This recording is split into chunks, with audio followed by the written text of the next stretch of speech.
हिमालय की तलहटी में कहीं चल रही पैराग्लाइडिंग घटना के बीच कांस्टेबल ज्योति एक पुल पर पहुंचती है और देखती है कि सौम्या पूरी तरह से हिल गई है, क्योंकि पुलिस उसके पति ध्रुव को ले जा रही है।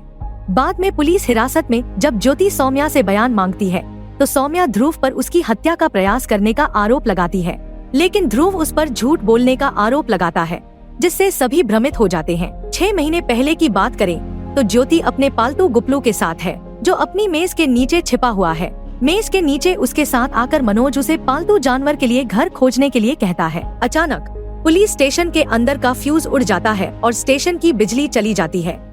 कुछ क्षण बाद वह मनोज के साथ फ्यूज को ठीक करने के लिए बाहर निकलती है। हमें पता चलता है कि ज्योति कानून का पालन करने के लिए बदनाम है, यहाँ तक कि उसने अपने भाई को कानून तोड़ने के लिए जेल में डाल दिया था। स्टेशन में अभी भी बिजली नहीं है। ज्योति देवीपुर स्टेशन पर अपने रिपोर्टिंग अधिकारी से मिलती है और उसे पता चलता है कि उसे गश्त की ड्यूटी पर रखा गया है। वह निराश है कि उसके पास अभी भी उसके लिए कोई मामला नहीं है। अपने दफ्तर में वापस आकर उसे घरेलू हिंसा के बारे में एक कॉल आती है और वह खुद ही कॉल करने वाले की जांच करने का फैसला करती है। वह लोकेशन पर पहुंचती है और वहां होने के लिए अपने दुर्भाग्य को कोसती है। जैसे ही अम्मा दरवाजा खोलती है, ज्योति सौम्या से मिलती है। उससे पूछती है कि क्या घर के अंदर सब ठीक है, क्योंकि एक पड़ोसी ने पुलिस को एक तेज आवाज वाली घटना की सूचना दी है। सौम्या उसे बताती है कि कोई परेशानी नहीं है और जरूर कोई गलती हुई होगी। जब वह उससे उसके सिर में चोट के बारे में पूछती है तो सौम्या उसे बताती है कि यह कुछ नहीं है और यह उसे रसोई की एक अलमारी खोलते समय लगी थी। इतनी दूर आने के लिए उसका शुक्रिया अदा करते हुए वे ज्योति के सामने दरवाजा बंद कर देते हैं। मनोज उससे पता चलता है कि ज्योति एक योग्य वकील भी है और साथ ही कुछ मनोवैज्ञानिक उपचार से गुजर रही है और उसे खुद को रिकॉर्ड करने की आदत है, खासकर जब वह निराश और गुस्से में होती है। इससे उसे शांत होने में मदद मिलती है।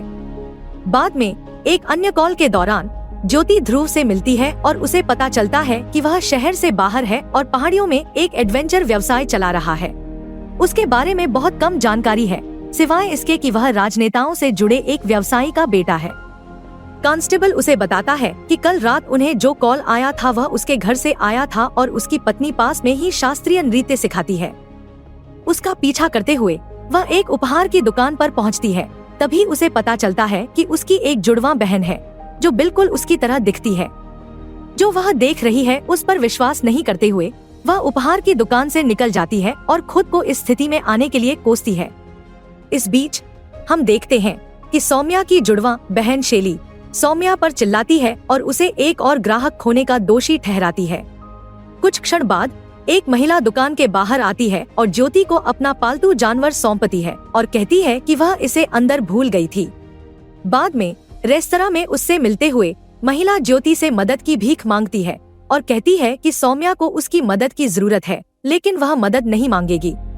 कारण जानने की कोशिश करते हुए जब ज्योति उससे पूछती है कि क्या वह एक अच्छी पत्नी बनने के लिए जुनूनी है, तो महिला उसे बताती है कि वह अपनी जुड़वा बहन से न हारने के लिए जुनूनी है। यादों की गलियों में उड़ते हुए वह जुड़वा बहनों से तब मिली जब वे केवल 5 वर्ष की थीं। उसके कुछ समय बाद ही उनकी मां का निधन हो गया। वे उसकी मृत्यु से पूरी तरह दुखी थी। शैली को एक बोर्डिंग स्कूल में भेज दिया गया, जबकि सौम्या को घर पर रहने के लिए कहा गया। यह कुछ ऐसा था जिसे शैली कभी नहीं भूली और हमेशा सौम्या को इसके लिए दोषी ठहराया। जाने से पहले शैली ने सौम्या से वादा किया कि वह सुनिश्चित करेगी कि यह आखिरी बार होगा जब वह उसके लिए कुछ त्याग करेगी। जब उनके पिता की मृत्यु हो गई तो सौम्या अवसाद में चली गई और वह खुद को ठीक रखने के लिए दवाइयों पर निर्भर हो गई और शैली ने छुट्टियों के दौरान भी घर आना बंद कर दिया। वह उसे बताती है कि 1 साल पहले ध्रुव के उनके जीवन में आने से सब कुछ बदल गया था। सौम्या की मुलाकात ध्रुव से पैराग्लाइडिंग लोकेशन की यात्रा के दौरान हुई थी, जब उसने उसे उड़ान पर ले जाने की पेशकश की थी। हवाई उड़ान के दौरान सौम्या को अपनी मां की याद आती है और वह कुछ पल बिताती है। मैदान पर लौटते हुए सौम्या ध्रुव को एक पल देने के लिए धन्यवाद देती है। जल्द ही वे एक साथ अधिक समय बिताने लगते हैं और प्यार में पड़ने लगते हैं और कुछ ही समय बाद वह ध्रुव को अपने परिवार से मिलवाने ले जाती है। हालांकि शैली अपनी छुट्टी पर शहर से लौटती है और ध्रुव के पास आकर खुद को उससे मिलवाकर उसका ध्यान अपनी ओर आकर्षित करके पल को बर्बाद कर देती है। अगले कुछ दिनों में हम उसे ध्रुव के साथ फ्लर्ट करते हुए देखते हैं। जब ध्रुव सौम्या को बताता है कि वह उसे पसंद करने लगा है, और उसे अपने लिए एक बेहतर मैच मिल रहा है तो सौम्या तबाह हो जाती है। इस बीच एक अनुबंध के बारे में एक मंत्री के साथ एक निजी व्यावसायिक बैठक के दौरान शैली मंत्री पर प्रहार करती है, जिससे वह असहज हो जाता है। इससे ध्रुव क्रोधित हो जाता है। मामला तब और भी जटिल हो जाता है जब अम्मा उससे पूछती है कि क्या वह अपनी पत्नी के लिए सही चुनाव कर रहा है। जब उसके पिता उसे बाद में बुलाते हैं और मंत्री के साथ दुर्व्यवहार करके अनुबंध को बर्बाद करने के लिए उस पर चिल्लाते हैं, तो चीजें पूरी तरह से सिर पर आ जाती हैं। उसे यह कहते हुए कि वह अपने कई घोटालों को छुपाते ढोते थक गया है, वह उसे एक अच्छी लड़की ढूंढने और हमेशा के लिए घर बसाने के लिए कहता है या फिर व्यापार के बारे में भूल जाए। इसके तुरंत बाद वह सौम्या को एक और हवाई उड़ान पर ले जाता है और उससे शादी करने के लिए कहता है। शैली ध्रुव को उसके नए सरल जीवन के लिए बधाई देती है, क्योंकि वह उसके जीवन को एक जीवित नरक में बदलने का वादा करती है। उसे याद दिलाती है कि वह अपनी बहन से नहीं हार सकती। शादी समारोह में शैली अपनी बहन के समान पोशाक पहनकर पारिवारिक फोटो के लिए मंच पर आती है, जिससे सभी चौंक जाते हैं। शैली ध्रुव को उनकी शादी की रात उसके बिस्तर पर आकर बेवकूफ बनाने में भी कामयाब हो जाती है।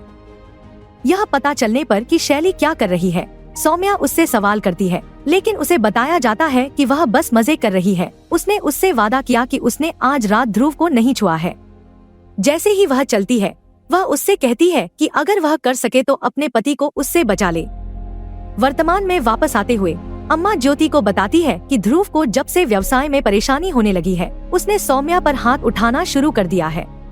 इसके बावजूद वह उससे कहती है कि सौम्या कभी भी अपने पति के खिलाफ शिकायत नहीं करेगी। यह उसके लिए कोई आश्चर्य की बात नहीं है। ज्योति उसे याद दिलाती है कि वह उसके खिलाफ शिकायत और सहायक सबूत के बिना उसकी मदद नहीं कर पाएगी। मंत्री के लिए विशेष रात्रिभोज तैयार करते समय सौम्या का ध्यान भटक जाता है और वह गलती से भोजन में अतिरिक्त मसाले डाल देती है, जिससे मंत्री का गला लगभग घुट जाता है। ध्रुव उसे रात्रिभोज बर्बाद करने और अनुबंध में अपना मौका बर्बाद करने के लिए दोषी ठहराता है। जब वह उसके साथ अत्यधिक आक्रामक हो जाता है, तो अम्मा एक वीडियो रिकॉर्ड करना शुरू कर देती है। कुछ समय बाद ध्रुव थाने में जाता है और ज्योति सहित पूरे थाने को चेतावनी देता है कि वह उसकी पत्नी को सबूत के लिए परेशान करना बंद करे और उन्हें शांति से रहने दे। घर लौटते हुए अम्मा शैली से कहती है कि वह जगह छोड़ दे और सौम्या को उसके पति के साथ शांति से रहने दे, लेकिन सौम्या उसे बताती है कि उसे पूरी जिंदगी सौम्या को अकेला छोड़ने के लिए मजबूर किया गया है और फिर भी परेशानी अभी भी उसका पीछा करती दिखती है। शायद यह वह नहीं है जो समस्या है। बाद में अपने एक प्रोजेक्ट के लिए एक सप्ताह के लिए बाहर जाते समय सौम्या ध्रुव से एक बच्चा मांगता है। यह ध्रुव को गुस्सा दिलाता है, जो उसे केवल अपने बारे में सोचने के लिए दोषी ठहराता है, न कि उसके बारे में। उनके तर्कों के बीच ध्रुव अपना खेद व्यक्त करता है और सोचता है कि क्या उसने गलत बहन से शादी कर ली है। हैरान सौम्या उस पर उसका इस्तेमाल करने का आरोप लगाती है। जब उसे एक घरेलू पत्नी की जरूरत थी, तो उसने स्वार्थी कारणों से उससे शादी कर ली। उससे पूछती है क्या वह उसके लिए सिर्फ एक चेकबॉक्स थी। और अंत में जब वह उसे अपने पिता के व्यवसाय को सफलतापूर्वक न चला पाने के लिए दोषी ठहराती है, तो ध्रुव पागल हो जाता है। क्रोधित होकर वह उसे थप्पड़ मारता है और फर्श पर फेंक देता है, जिससे उसका सिर कैबिनेट पर टूट जाता है। सीढ़ियों से ऊपर उसका पीछा करते हुए वह उसका गला पकड़ता है और उसे हवा में उठाता है और फिर उसे सीढ़ियों से नीचे धकेलता है। वह उस पर उसे पागल करने का आरोप लगाता है, उस पर जानबूझकर उसे गुस्सा दिलाने का आरोप लगाता है और फिर उसे खून से लथपथ चेहरे के साथ फर्श पर छोड़ देता है। अगली सुबह ज्योति सौम्या को उसके घर से बाहर उसके चेहरे पर खून के निशान के साथ निकलते हुए देखती है और हस्तक्षेप करने का फैसला करती है। जब मनोज उसे बताता है कि ध्रुव के अपने गृह राज्य में कई आपराधिक मामले हैं, तो वह और अधिक पता लगाने का फैसला करती है। अपने गृहनगर का दौरा करने पर उसे पता चलता है कि ध्रुव काफी सर्कस चला रहा है। जब उसके दोस्त उसे चेतावनी देते हैं और एक घटना के बारे में बताते हैं जिसमें उसने उसी स्थान पर किसी को गोली मार दी थी जहां वह खड़ी थी, तो उसका संदेह दूर हो जाता है। इस बीच अम्मा ध्रुव से भिड़ जाती है और धमकी देती है कि अगर उसने फिर से सौम्या पर हाथ उठाया तो वह उसे खुद पुलिस स्टेशन ले जाएगी। लेकिन वह उसे याद दिलाता है कि उसे यह नहीं भूलना चाहिए कि सौम्या भी नशीली दवाएं ले रही है और अदालत में उसे पागल साबित करना आसान होगा। दुकान में चलते हुए शैली को सौम्या का आतंक का दौरा पड़ता हुआ दिखता है और वह ध्रुव से कहती है कि अगर वह इतनी पीड़ा में है तो उसे छोड़ देना चाहिए। उसे अपने विचारों में पूरी तरह से खोया हुआ पाकर वह उसे अकेला छोड़ने का फैसला करती है। बाद में रात में ध्रुव ज्योति के घर जाता है और उसे चेतावनी देता है कि वह जान ले कि वह किसके साथ खिलवाड़ कर रही है, और जब वह उससे धमकाने से इनकार करती है तो वह उसके साथ शारीरिक रूप से जुड़ जाता है। बाद में जब वह निकलता है तो शैली बाहर कार में उसका इंतजार कर रही होती है। आश्चर्यचकित होकर जब वह उससे पूछती है कि उसके साथ हाल ही में क्या चल रहा है कि वह इतना गुस्से में है, तो वह उसे पागल बनाने के लिए सौम्या को दोषी ठहराता है। वह उससे कहता है कि वह अब सौम्या के साथ नहीं रह सकता और वह दुनिया में अकेली ऐसी व्यक्ति है जो जानती है कि उसके साथ रहने का क्या मतलब है। बाद में पुलिस स्टेशन में ज्योति सौम्या से फिर से बयान लेने की कोशिश करती है, लेकिन वह यह सुनकर निराश हो जाती है कि उनके बीच कोई परेशानी नहीं है। और जब वह कहती है कि वे अब एक बच्चे की योजना बना रहे हैं तो ध्रुव हैरान हो जाता है। बाद में ध्रुव पुलिस स्टेशन में सहयोग करने के लिए सौम्या को धन्यवाद देता है। फिर वह उससे पूछती है कि क्या वे अपने प्यार को फिर से जगा सकते हैं। उससे कहती है कि वह फिर से उसे प्रपोज करे जैसा उसने पहली बार किया था। ध्रुव सहमत हो जाता है और उसे पवित्र समारोह के बाद वैली व्यू पॉइंट पर मिलने के लिए कहता है। होली के दिन अम्मा को सौम्या का फोन आता है और उसे पता चलता है कि वह मुश्किल में है। वे घटनास्थल पर पहुंचते हैं, केवल उन्हें आसमान में लुढ़कते हुए पाते हैं। एक बार जब वे उन्हें जमीन पर पकड़ लेते हैं तो ज्योति सौम्या से पूछती है कि उसे क्या हुआ। उसकी आंखों में डर देखकर वह बहुत परेशान हो जाती है और पुलिस से ध्रुव को गिरफ्तार करने के लिए कहती है। बाद में पुलिस हिरासत में सौम्या आखिरकार ध्रुव पर उसकी हत्या की कोशिश करने का आरोप लगाती है और पुलिस को बयान देने का फैसला करती है। इस बीच ध्रुव के वकील उसके पिता के साथ पुलिस स्टेशन आते हैं और उसकी तत्काल रिहाई की मांग करते हैं, लेकिन ज्योति उसे रिहा करने से इनकार कर देती है और उन्हें अपने थाने से बाहर निकाल देती है और अदालत में उनसे मिलने के लिए कहती है।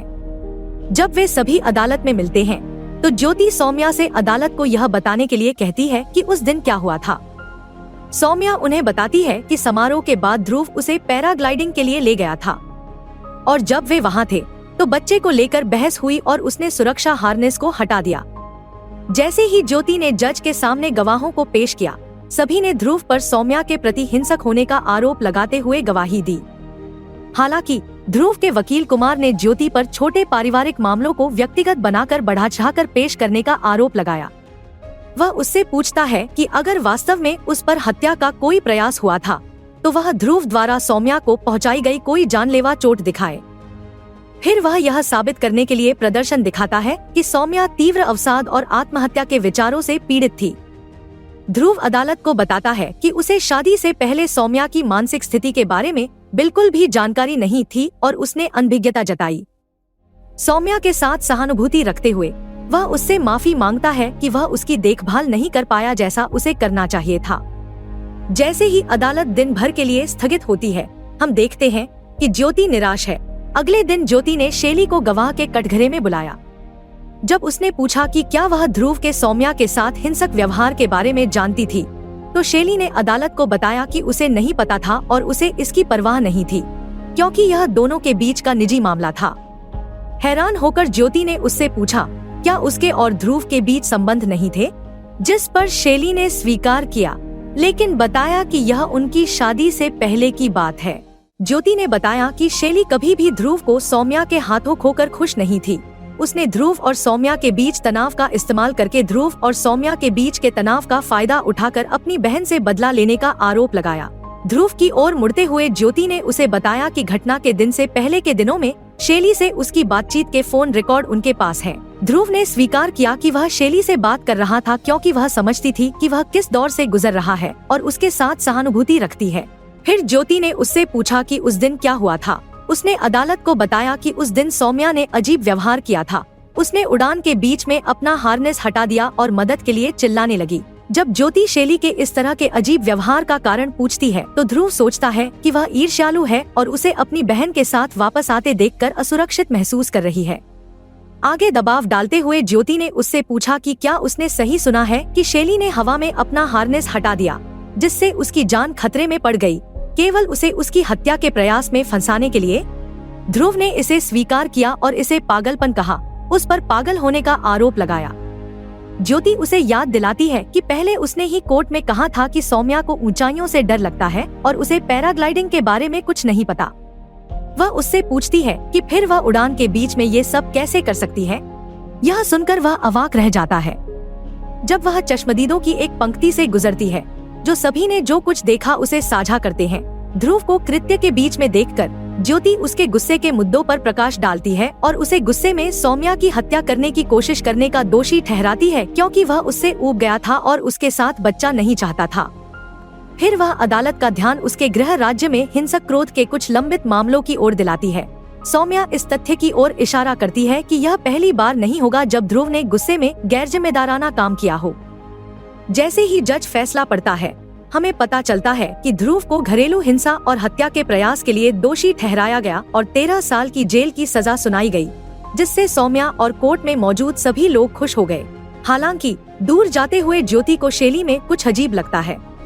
जश्न के बीच में मनोज आखिरकार ज्योति को खुशखबरी सुनाता है कि उसने गुप्पू को गोद लेने का फैसला किया है। उसे ले जाते समय मनोज उसे इस मामले को बहुत आसानी से संभालने के लिए बधाई देता है। ज्योति सोचने लगती है कि क्या मनोज सही कह रहा है कि यह बहुत आसान था और अगर उसे ध्रुव को दूर करने के लिए एक साधारण थाली में सब कुछ दिया गया था। अपने संदेहों से निपटने के लिए संघर्ष करते हुए वह सच्चाई का पता लगाने का फैसला करती है। अगली सुबह ज्योति मनोज से होली के दिन इलाके से सारी फुटेज लाने के लिए कहती है। बाद में फुटेज देखते समय मनोज उसे याद दिलाता है कि उसने केस जीत लिया है। इस बीच उनके घर वापस आने पर जब शैली अम्मा से पूछती है कि क्या उन्होंने सही किया है, तो अम्मा उससे पूछती है कि वह क्या सोचती है।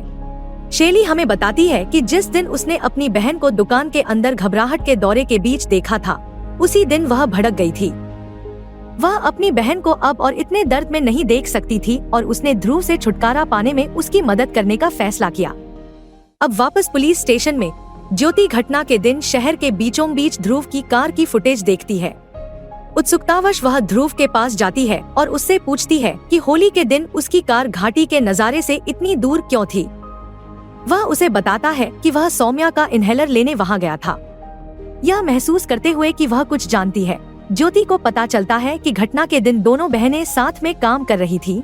जैसा कि हम देखते हैं कि सौम्या दुकान में जाती है और शैली हाथ में इनहेलर लेकर बाहर निकलती है और ध्रुव के साथ पैराग्लाइडिंग के लिए निकल जाती है। ज्योति को पता चलता है कि उस दिन शैली ही ध्रुव के साथ पैराग्लाइडिंग कर रही थी, क्योंकि वह हार्नेस हटाती है और घाटी में लोगों से मदद के लिए चिल्लाती है।